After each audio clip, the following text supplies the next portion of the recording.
میں ایک क्वेश्चन करना चाहूंगा खावर साहब, आपकी इजाजत अगर हो तो। हसन, आप सवाल भी कर लीजिएगा और मेरा भी एक सवाल ले लीजिएगा। आपको चाहे पाकिस्तान के अंदर मौजूद हैं, पाकिस्तान को जो फॉरेन ऑफिस है, आपको लग रहा है कि इफेक्टिवली इस इशू को लेके हमारी जो कोऑर्डिनेशन या जिस सतह के ऊपर भी हम बात कर सकते हैं, वो OIC की सतह के ऊपर या हमारे जो रीजनल ताल्लुकात हैं उसको हम इस्तेमाल कर रहे हैं इफेक्टिवली, या फिर हम वही चंद एक स्टेटमेंट्स एंड दैट्स इट? देखिए जी, बज़ाहिर तो मुझे तो लगता है कि चंद एक स्टेटमेंट्स ही हैं, अमली इक़दामात तो आपने उस तरह की देखे नहीं है। अनटिल के अनलेस अगर आप देखें तो जो कौम है पाकिस्तान की, वो तो सारी की सारी जो है अपने फ़लस्तीनी भाइयों के साथ है। आप यकीन करें कि जब विजुअल्स देखता हूं मोबाइल के ऊपर तो मेरी तो रात को नींद उड़ गई वो देखकर। जब छोटे छोटे मासूम बच्चे, शीरखा बच्चों की जब मैंने उनकी मैयतें देखी तो आप यकीन करें कि यानी मेरे पास तो इसके अल्फाज नहीं है कि मेरी कैफियत क्या थी। सर, मेरा सैयद मोहम्मद अली साहब से क्वेश्चन है।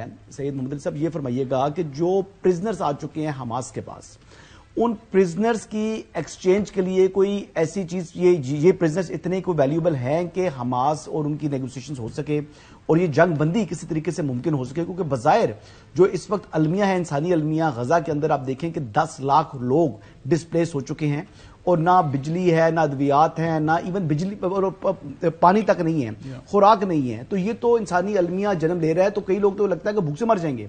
तो ऐसी सूरत हाल में आप क्या समझते हैं कि ये मामला किस तरीके से हल हो सकता है, और क्या ये जो इनके पास आ गए उनके कैदी, ये कोई बार्गेनिंग चिप है?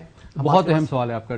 देखें, पहली बात ये कि जो पाकिस्तान की पोजीशन है, आपने नोटिस किया होगा कि तकरीबन मैंने 30 ममालिक की पोजीशन और रिएक्शंस देखी हैं, उसमें पाकिस्तान की पोजीशन शायद सबसे ज्यादा बोल्ड और क्लियर है कि हमारे जो अबूरी वजीर खारजा हैं उन्होंने जीनोसाइड का वर्ड इस्तेमाल किया है। एक तरफ ना सिर्फ कि उन्होंने आपका खाना पीना, पानी, अद्वियात सब कुछ बंद कर दिया है और फिर सिविलियन के ऊपर मुसलसल बमबारी जारी है, तो ये जीनोसाइड का मामला है, पहली बात। और दूसरी बात जो आपने की, वही असल आगे जो वे फॉरवर्ड है उसमें यही 3 चीजें आपस में प्ले आउट करेंगी कि ये डिपेंड करेंगी कि वॉर कब तक चलती है और कितना मजीद डैमेज होता है। पहली बात ये कि जो इस वक्त सफारतकारी इसराइल, अमेरिका और मिस्र के दरमियान चल रही है, उसमें ये कोशिश की जा रही है, अमेरिका की ये कोशिश है कि जो फलस्तीनी वहां से जाना चाहते हैं उनको अलाउ करे मिस्र कि वो उधर आने दे, लेकिन मिस्र नहीं आने देना चाहता। और मिस्र क्यों नहीं आने देना चाहता?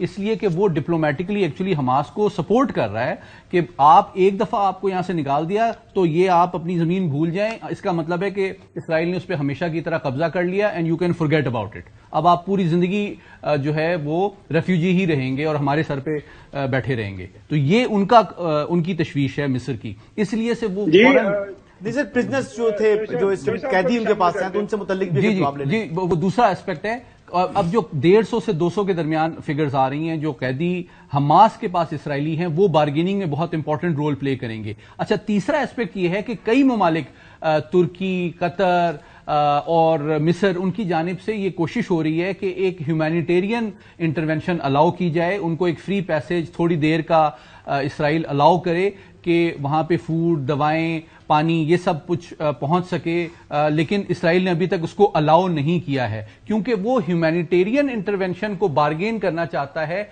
इन रिटर्न के जी उसके कैदी पहले छोड़े जाएं तो फिर मैं बाकी 20 लाख 23 लाख जो फलस्तीनी हैं उन तक पानी और अद्वियात पहुंचने